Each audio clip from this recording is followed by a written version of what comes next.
Welcome to Faith Food Truck. And don't forget to support the channel by subscribing, commenting, and sharing with everyone you know. David had spent most of his life trying to become a good person.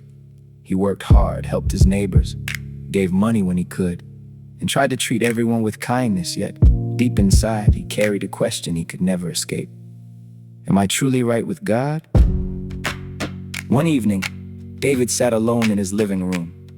The house was quiet, but his mind was filled with memories of mistakes he wished he could erase. I've done things I regret, he whispered.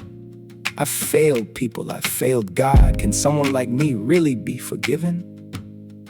The next morning, David visited a small church in his neighborhood. After the service, he stayed behind. An elderly pastor noticed him sitting quietly in the back.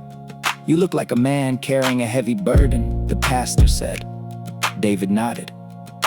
"I've tried to be good enough for God," he replied, "but I'm afraid I will never be good enough." The pastor sat beside him and opened a Bible.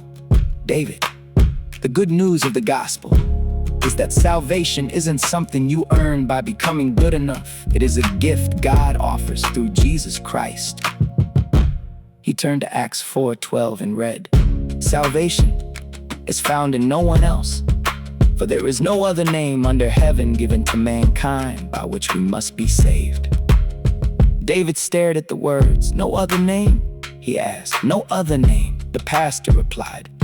"The Bible points us to Jesus, not our achievements, our money, our reputation, or our ability to make ourselves perfect." David looked down at his hands. "But why Jesus?" The pastor answered gently. "Because Jesus came to do for us what we could never do for ourselves." He explained that sin separates humanity from God. No amount of good works can erase the debt of sin. But God did not leave us without hope. He continued, "Jesus came into the world, lived without sin, willingly went to the cross and gave his life for us. Then he rose again." David listened carefully. So salvation isn't about what I can accomplish. No, it begins with what Christ has already accomplished. For years, David had been trying to build a bridge to God with his own efforts. Now he realized that God had already provided the way through Jesus.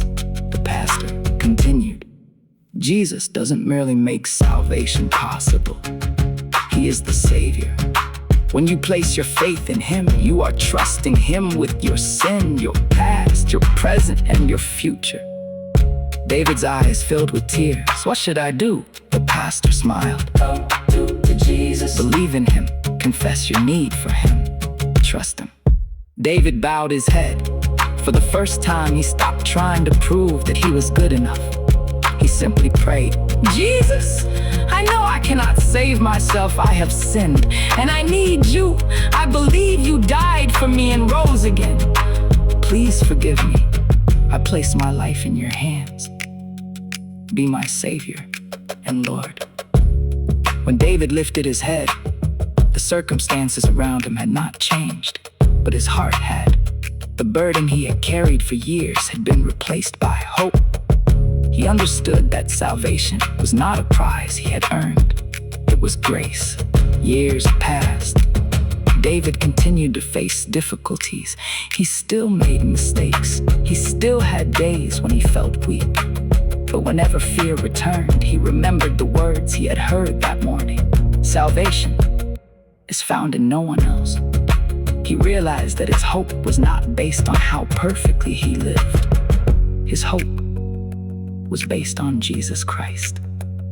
One day, David sat with a young man who was struggling with the same questions he once had. The young man asked, "What can I do to make God accept me?"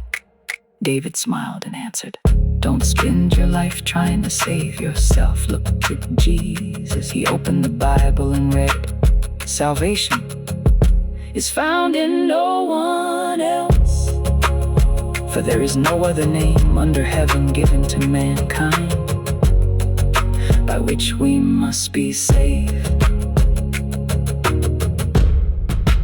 Thank you for listening. May Jesus love you and your family.